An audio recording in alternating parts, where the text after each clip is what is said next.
છેલ્લા કેટલાય દિવસોથી ચૈતર વસાવા જેલમાં બંધ છે અને સતત તેમને ન્યાય અપાવવાની માંગણી સાથે આમ આદમી પાર્ટી હલ્લાબોલ કરી રહી છે। અલગ અલગ પ્રહારો કરવામાં આવી રહ્યા છે। ભારતીય જનતા પાર્ટી પણ પ્રહારો કરવામાં આવી રહ્યા છે, જ્યારે બીજી બાજુ તેમની બંને પત્નીઓ પણ મેદાનમાં છે અને સતત ન્યાયની માંગ કરી રહી છે। ત્યારે આ બધાની વચ્ચે આમ આદમી પાર્ટીના નેતા યુવરાજસિંહ જાડેજા છે, તેઓ ચૈતર વસાવાના બંને પત્નીઓ સાથે મળે છે, મુલાકાત કરે છે અને ખાસ તેમને અલગ રણનીતિ તૈયાર કરી હોય તેવું લાગી રહ્યું છે। ભારતીય જનતા પાર્ટી પર પ્રહારો કરતા યુવરાજસિંહ જાડેજા શું કહી રહ્યા છે, આવું સાંભળીએ।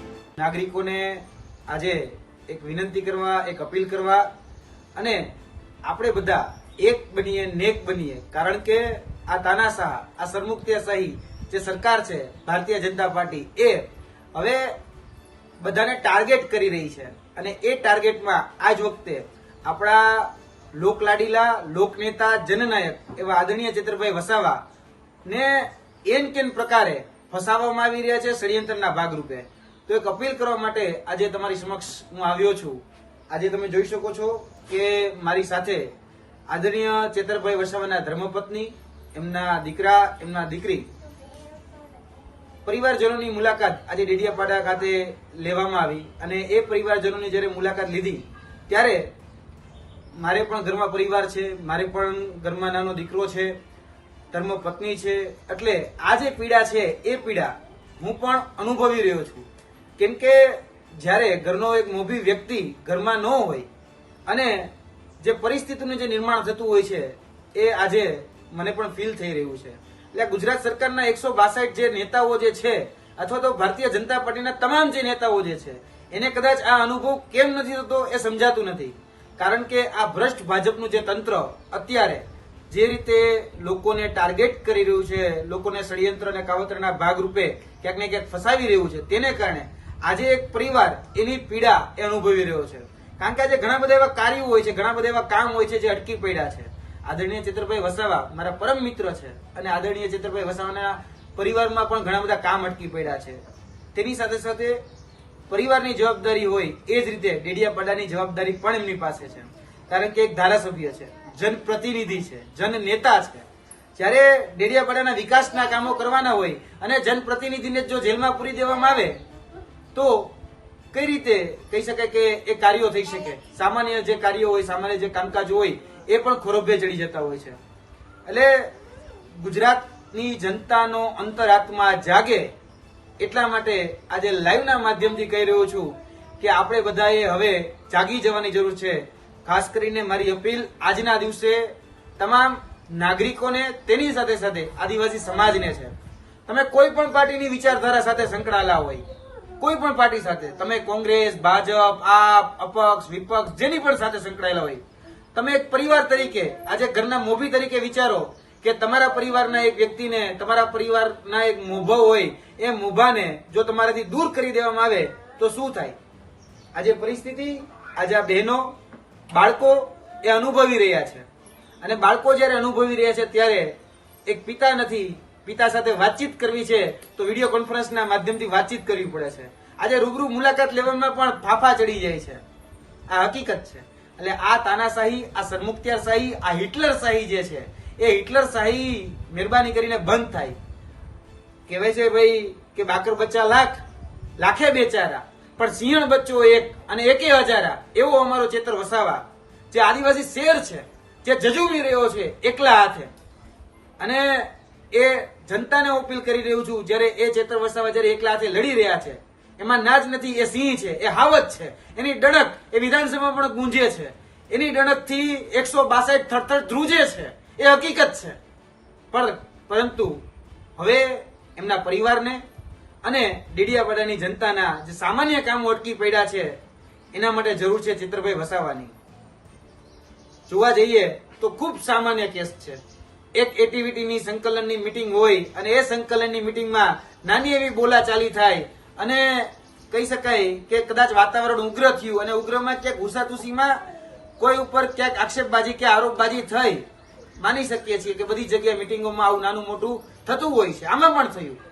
પણ 307 જેટલી ગંભીર કલમ, એટલે કે એટેમ્પ્ટ ટુ મર્ડર, જે ક્યારેય પણ એક સામાન્ય ગ્લાસની ઘટનામાં ન હોય, કાચના ગ્લાસની ઘટનામાં 307 જેવી કલમ લગાડી અને આ મુદ્દાને સનસનીખેજ બનાવી દેવામાં આવ્યો છે.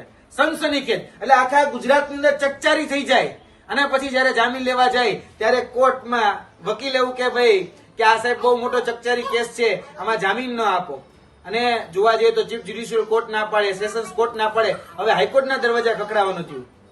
અને એ જ જોવા જઈએ તો મંત્રીના દીકરા બચુભાઈ ખાબડના દીકરા જે 509 ની કલમમાં અંદર હતા, જે કદાચ એના પડતા કે એના કરતા પણ ગંભીર વાત કહેવાય કે આજે હજારો કરોડનું કૌભાંડ કરેલો વ્યક્તિ એ કહી શકાય ચીફ જ્યુડિશિયલ કોર્ટમાંથી છૂટી જાય અને આદરણીય ચેતરભાઈ વસાવાને તમે સેશન્સ કોર્ટમાંથી નથી છોડતા. એટલે આ જે ચાલી રહ્યું છે, આ જે અત્યારે જે પરિસ્થિતિ છે, એ પરિસ્થિતિ અમે સમજાવવા માંગીએ છીએ નાગરિકોને. કેમ કે નાગરિકોને સમજવું પડશે આજે બે કાયદા એ ગુજરાતની અંદર કામ કરી રહ્યા છે. એક કાયદો એવો છે કે જો તમે ભારતીય જનતા પાર્ટીનો ખેસ પહેરો છે તો એના માટે એક અલગ કાયદો છે, અને જો કોઈ વ્યક્તિ સામાન્ય જનતાનો અવાજ બને છે, આદિવાસી સમાજનો હીરો બને છે, આદિવાસી સમાજની વેદનાનો વાચક બને છે તો એના માટે અલગ કાયદો છે. અને એમ કેમ પ્રકારે દબાવવા માટે આવા કાયદાઓનો ઉપયોગ કરી અને ટાર્ગેટ કરવામાં આવે છે. અત્યારે પણ આદિવાસી સમાજના નેતા ચેતરભાઈ વસાવાને એક કહી શકાય સુનિયોજિત કાવતરાના ભાગરૂપે એને ટાર્ગેટ કરવામાં આવ્યા છે. કેમ કે એ હીરો છે, જાણે છે બધું. અને આદિવાસી સમાજ આજે જે એકજૂટ થઈ રહ્યો છે, જે જાગૃત થઈ રહ્યો છે, એમાં આદરણીય ચેતરભાઈ વસાવાનો સિંહ ફાળો છે, એક મોટો ફાળો છે. અને જે રીતે એક લડાઈ અંગ્રેજો સામે જયારે લડાતી હતી ત્યારે જે રીતે કહી શકાય કે આદરણીય બિરસા મુંડા જે રીતે લડી રહ્યા હતા, એ રીતે બીજા અલગ અલગ આદિવાસી જનનાયકો જે રીતે લડી રહ્યા હતા, એ જ પ્રકારની લડાઈ ક્યાંક ને ક્યાંક અત્યારે આદિવાસી સમાજના હક, અધિકાર અને ન્યાય માટે આદરણીય ચેતરભાઈ વસાવા લડી રહ્યા છે. અને સરકારને ખૂંચે છે, કારણ કે સરકારની વોટ બેંક તૂટે છે, સરકારને ખૂંચે છે. કેમ કે આદિવાસી અત્યારે એક થઈ રહ્યો છે, અત્યાર સુધી એક નહોતા કે આદિવાસી સમાજમાં ક્યાંક ને ક્યાંક ભાગલા પાડવામાં આવતા હતા. જે રીતે ઓલા ધોળા અંગ્રેજો હતા અને ભાગલા પડોને રાજ કરવાની નીતિ અપનાવતા હતા, એ જ રીતે અત્યારના વર્તમાન ભારતીય જનતા પાર્ટીના 162 જે કાળા અંગ્રેજો છે, એ લોકો પણ અત્યારે આ જ રીતે ક્યાંક ને ક્યાંક એમ કેમ પ્રકારે અવાજ એ દબાવે છે. તો તમામ આદિવાસી સમાજના તમામ બાળકોને, વડીલોને, યુવાનોને હું અપીલ કરું છું, તમામ ધર્મ, જાતિ, જ્ઞાતિ, ધર્મના લોકોને હું અપીલ કરું છું, તમામ ભારતીય કહી શકાય કે આપણે બંધારણ અંતર્ગત ચાલવા માંગીએ છીએ તો બંધારણ અંતર્ગત આપણે ભાગશું કે આપણે બધા એક બનીએ અને જે આ દોગલી નીતિ, બેવડી નીતિ અને બેવડું કાયદો, શાસન વ્યવસ્થા છે એની સામે અવાજ ઉઠાવીએ. કારણ કે જે રીતે ચેતરભાઈ વસાવા છે તો એની ઉપર અલગ કાયદો છે અને આવી તો ઘણી બધી ઘટનાઓ બનતી હોય છે અને બને પણ છે તો ત્યાં અલગ કાયદો છે. ક્યારેય જોયું કે ભારતીય જનતા પાર્ટીનો બુટલેગર હોય અને એની ઉપર કોઈ જગ્યાએ કેસ દાખલ થયો હોય? એવું ક્યારે જોયું કે ભારતીય જનતા પાર્ટીનો ભ્રષ્ટાચારી હોય એની ઉપર આ રીતે ક્યારે કેસ દાખલ થયો હોય? આટલો હમણાં થોડા સમય પહેલા ગંભીરા બ્રિજ દુર્ઘટના થઈ, એ તો સૌથી મોટો ગુનો હતો. કેટલા લોકો મરી ગયા? મોરબી બ્રિજ દુર્ઘટના થઈ, 165 લોકો ગુજરી ગયા. એ જ રીતે હરણીકાંડ થયો, કેટલા લોકો એમાં ગુજરી ગયા. એ રીતે તક્ષશિલા કાંડ થયો, કેટલા લોકો ગુજરી ગયા. એ રીતે અમારા બોટાદની અંદર કહેવાય છે કથિત રીતે કેમિકલ કાંડ, હતો દારૂ કાંડ થયો, કેટલા લોકોએ પોતાનો જીવ ગુમાવવો પડ્યો. કેમ ભાઈ એની ઉપર એક્શન ન લેવામાં આવ્યા? આ ભ્રષ્ટાચાર રૂપી જે ખાડા જે અત્યારે તમે જોવો છો આખા વિસ્તારમાં, ગમે જિલ્લા, ગમે તાલુકામાં જાઓ, એ ભ્રષ્ટાચાર રૂપી ખાડા પડેલા છે. કારણ કે કોન્ટ્રાક્ટરોએ પોતાની કટકી કરી અને પોતાના પેટ ભર્યા છે. આ કોન્ટ્રાક્ટરોના, નેતાઓના, ભારતીય જનતા પાર્ટીની શાસન વ્યવસ્થામાં એ લોકોના પેટ મોટા થઈ રહ્યા છે ને એટલે આ બધા ખાડા એ વધારે પડી રહ્યા છે. એટલે હું અપીલ કરું છું ગુજરાતની જનતાને, ગુજરાતના નાગરિકને કે મહેરબાની કરી આપણે એક બનીએ. આ કુવ્યવસ્થા સામે, કુશાસન સામે, આ સરમુખત્યારી શાસન સામે આપણે બધા એક થઈને લડીએ. આવનાર દિવસોની અંદર જ્યારે પણ એક કોલ આપવામાં આવે કે આપણે બધાએ કોઈ જગ્યાએ ભેગું થવાનું છે અને આદરણીય ચેતરભાઈ વસાવાના સમર્થનમાં ભેગું થવાનું છે, ત્યારે બધું જ ભૂલી જઈએ, ધર્મ, જાતિ, જ્ઞાતિ બધું જ ભૂલી અને આપણે બધા આ અત્યાચાર સામે, આ અન્યાય સામે એકજૂટ થઈને લડીએ. એના માટે એક અપીલ કરવા માટે આવ્યો છું. આવનાર દિવસોની અંદર જ્યારે પણ ભેગું થવાનું થાય ત્યારે આપણે આ જે તાનાશાહી છે, આ જે કહી શકાય કે ભાજપનું જે અત્યાચાર અને અન્યાયની જે નીતિ છે એની સામે જયારે ભેગું થવાનું થાય ત્યારે આપણે બધા ભેગું થવાનું છે. બાકી હું ભાજપને પણ કહી દઉં છું કે વડે નહીં દુનિયામાં કઈ ગેંગે કે ફેફે થવાથી, વડે નહીં દુનિયામાં કઈ ગેંગે કે ફેફે કરવાથી, ઘડીક શણગાર મર્દોનો સજી લ્યો તો મજા છે, અને મજા કઈક ઓર છે દાદ જો કાયર વેશ મૂકો અને કદમ બે કાળની સામે ભરી લ્યો ને તો મજા છે. અને કદમ બે કાળની સામે આ ચેતર વસાવે ભૈરા છે અને એક કાળની સામે અત્યારે લડી રહ્યો છે. તો ગુજરાતની જનતા પણ સમજી લે કે આ ચેતર વસાવા છે, બરાબર? ફ્લાવર નથી, ફાયર છે, ફાયર. અને જયારે જેલમાંથી છૂટીને બહાર આવશે ને ત્યારે ભારતીય જનતા પાર્ટી પણ યાદ રાખે એ વાઇલ્ડ ફાયર થવાનું છે, બરાબર?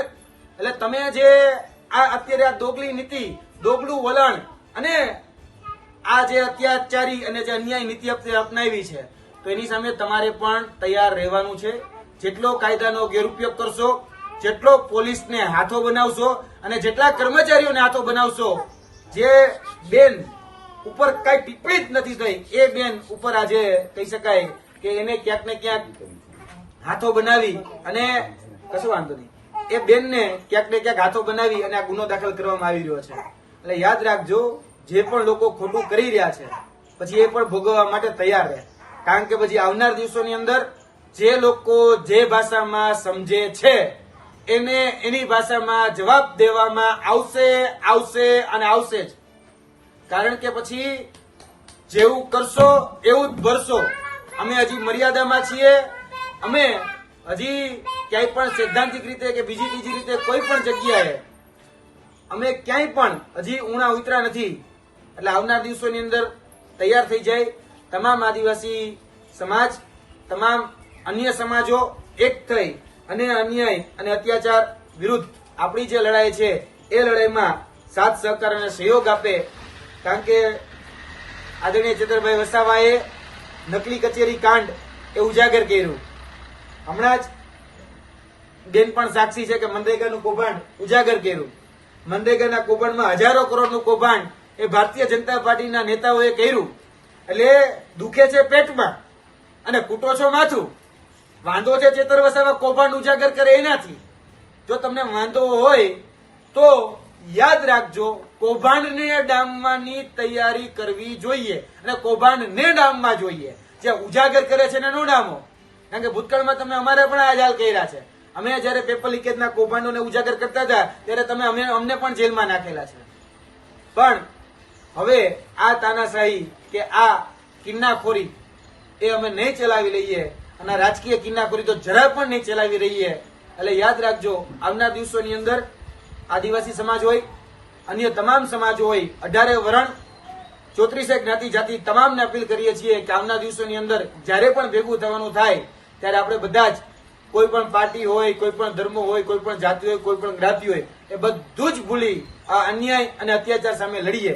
કારણ કે આજે ચેતર વસાવા છે, કાલે એવું ન બને કે તમારા પરિવારમાંથી કોઈ મોભી, તમારા પરિવારનો કોઈ આગેવાન ને જેલમાં જવાનો વારો આવે. આ લડાઈ એ આપણા અસ્તિત્વ માટેની લડાઈ છે. આ લડાઈ એ આપણા ભવિષ્ય માટેની લડાઈ છે. આ લડાઈ આપણા બાળક માટેની લડાઈ છે. આ લડાઈ યાદ રાખજો, આપણા અસ્તિત્વ ટકાવવું હશે તો એના માટેની લડાઈમાં આપણે એકજૂટ થવું ખૂબ જરૂરી છે.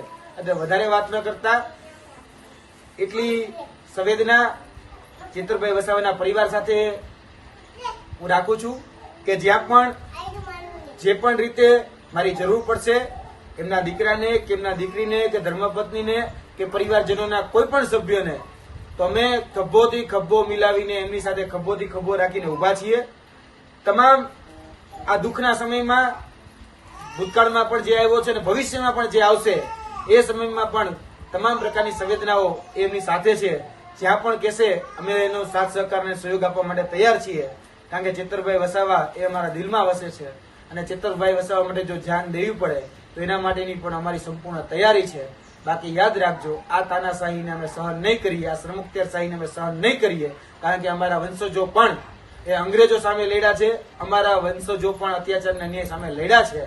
ત્યારે જ અમને આઝાદી મળી છે. આઝાદીનું મૂલ્ય અમે જાણીએ છીએ અને આ જ આઝાદી જે બંધારણથી અમને મળી છે એ બંધારણને આગળ રાખી જે હકો અધિકારો અમને બંધારણમાં બાબા સાહેબ આંબેડકર એ આપ્યા છે એને સાથે લઈ આવનાર દિવસોની અંદર આ લડાઈ અમે લડવા જઈ રહ્યા છીએ. તો હવે ચૈતર વસાવા જેલથી ક્યારે બહાર આવે છે એ જોવું ખૂબ જ રસપ્રદ રહેશે અને આ આવનારા દિવસોમાં આ મુદ્દો ક્યાં જઈને અટકશે એ જોવું પણ ખૂબ જ રસપ્રદ રહેશે, કારણ કે હવે 24મી જુલાઈના રોજ અરવિંદ કેજરીવાલ પણ ગુજરાતના પ્રવાસે આવી રહ્યા છે અને ખાસ કરીને ડેડિયાપાડાના પ્રવાસે તેઓ રહેશે 24મી તારીખે અને ચૈતર વસાવાને ન્યાય મળે તેવી માંગ સાથે તેઓ મહાસંમેલન પણ કરવા જઈ રહ્યા છે. ત્યારે આ સંમેલનને કેટલો વેગ મળે છે અને શું રિસ્પોન્સ મળે છે એ જોવું રહ્યું. ત્યારે આ રિપોર્ટમાં બસ આટલું જ. ગુજરાતના તમામ મહત્વના સમાચાર જોવા માટે અને જાણવા માટે આપ જોડાયેલા રહો ગુજરાત તક સાથે. નમસ્કાર.